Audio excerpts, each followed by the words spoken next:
So if we have Donald Trump saying let's make America great again, and the Democrats saying America's great already, they both agree our past, our history, our foundations are great. They disagreed if we were great in 2016.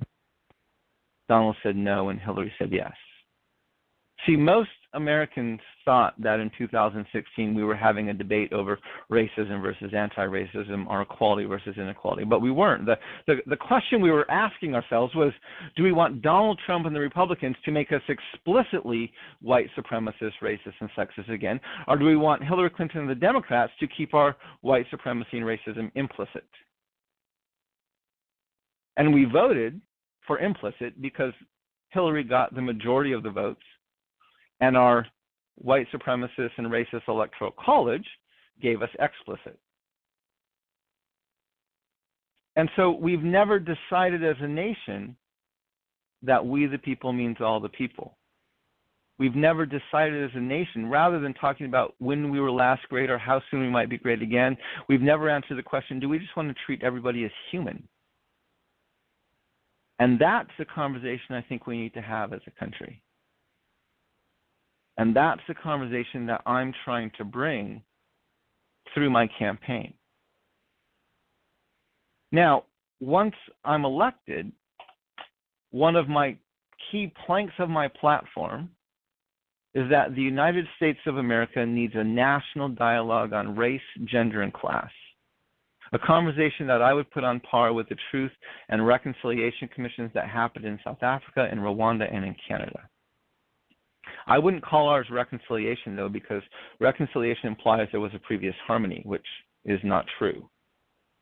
A much more appropriate term would be truth and conciliation, because conciliation is merely the mediation of a dispute. If reconciliation perpetuates the myth, we used to be great, now we're not, conciliation lets us start at a much more honest starting point. This thing began as a mess.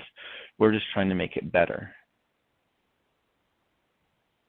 When South Africa had their TRC a little over 25 years ago, they ended up writing an entirely new constitution. When Canada concluded their TRC a few years ago over the issue of residential schools or boarding schools for their native population, their commission gave 93 recommendations to the government and the churches of what they needed to do to live into this commitment to heal this history. And so this is where I'm saying this is the dialogue our nations need to have. Do we want to be a nation where we the people truly means all the people? And if so, we have to deal with our foundations. We have to talk about the racism, the sexism, the white supremacy that's embedded into our founding documents. And if we can solve it there and make the decisions there, that will help us in creating a better reality for our current times.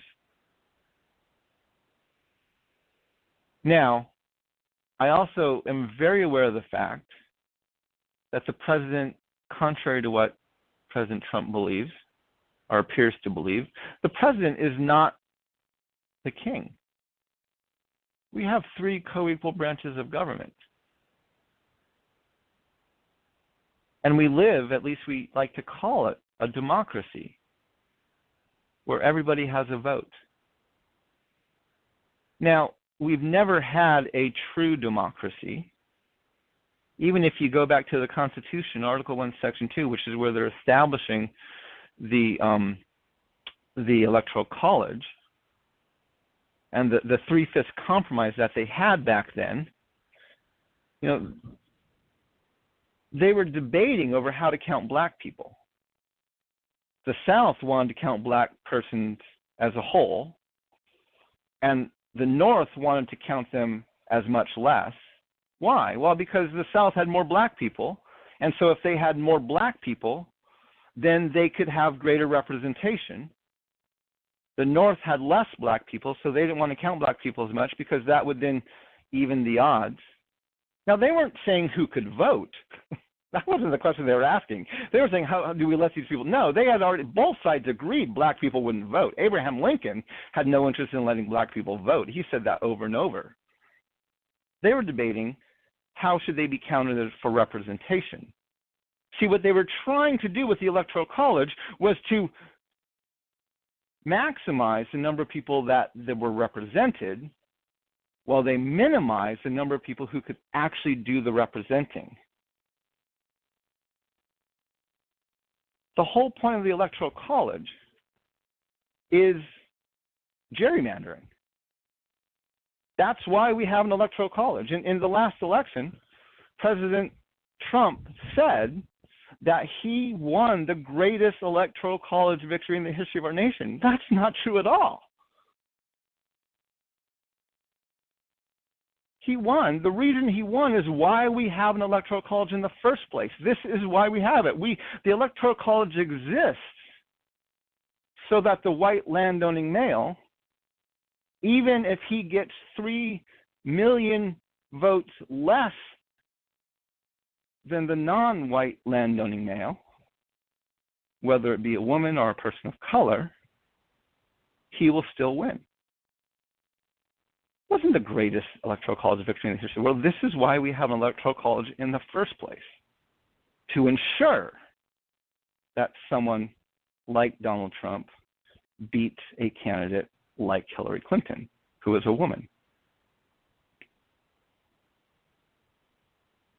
And so, but we have at least a semblance of a value for democracy. And one of the things we've lost, because we've constructed this two-party system, and I'm not running as a Democrat or a Republican, I'm running as an independent.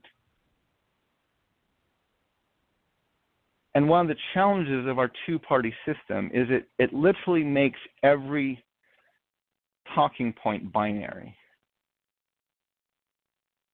And it puts a polar opposite on nearly every discussion, makes every dialogue binary.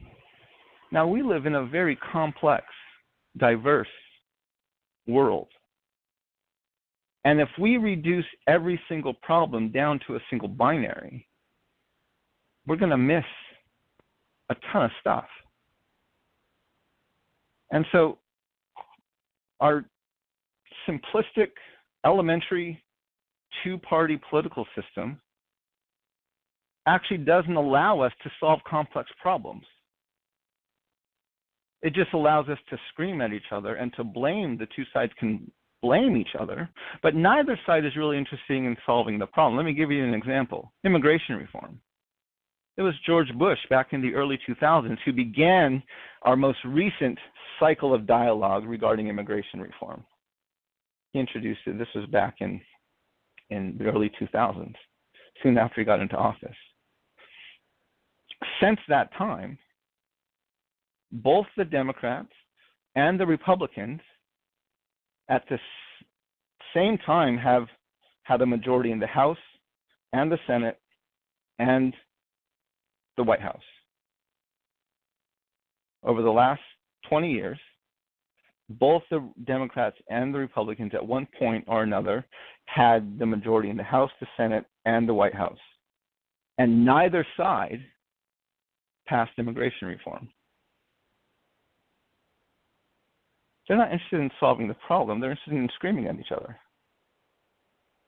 Right now, the Democrats are screaming at the Republicans for what's going on at the border, where not that long ago, many of these Democrats were in support of some kind of wall or fortification for our borders.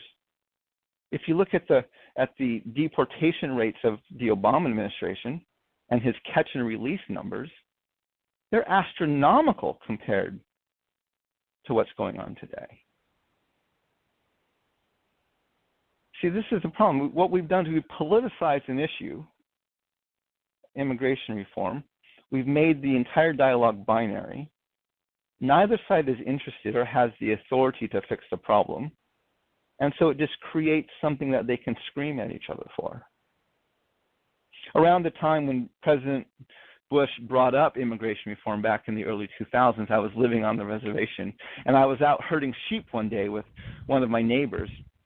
And we were walking through the field, and he was a boarding school survivor, and had lived on the reservation most of his life. He speaks better Navajo than English, and we're walking through the fields herding sheep. And I said to him, the nation's talking about immigration reform. I'm curious, what's your thoughts on the matter?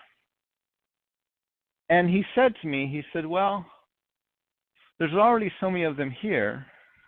Maybe we shouldn't worry about borders anymore.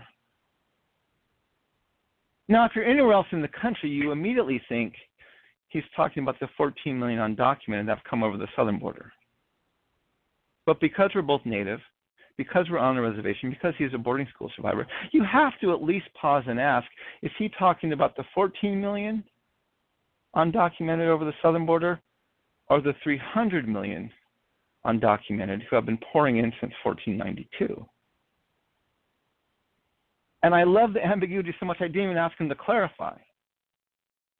And since that point, I began talking about and even teaching that without natives at the table, the United States of America is incapable of comprehensively and justly reforming immigration law. Without the indigenous hosts of Turtle Island in the dialogue, all you have is one generation of undocumented immigrants trying to figure out what to do with another generation of undocumented immigrants, and there's no integrity, there's no authority in the conversation.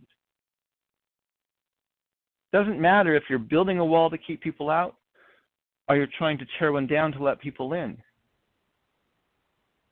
If you do not have the host people of the land, the indigenous peoples of the land, the people that you try to ethnically cleanse and remove from the land, if you do not have their voice in the conversation, you have no authority to do either. Now, that's a much too nuanced conversation for either the Democrats or the Republicans to bring to the table. That's a conversation that is going to require, it's not a binary solution. And so we're incapable as a nation of having it, which is why I'm running as an independent. So that I can actually bring in the discussion, introduce it without a party telling me we can't talk about those things. And I can begin to draw people in from both sides and say, let's find a way to talk about it. Let's actually begin to discuss these things and try to persuade rather than just bludgeoning each other over the heads with our arguments. So our simplistic two-party system has made every dialogue binary, and it's reduced us to just screaming at each other. And we're in a time where we need wise, educated, thoughtful leaders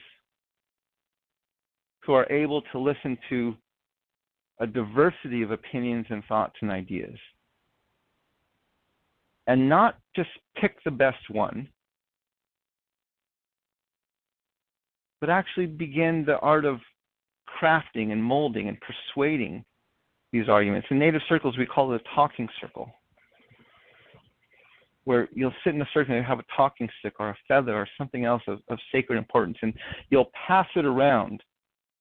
And when you receive the talking stick, you have the opportunity to talk and to share.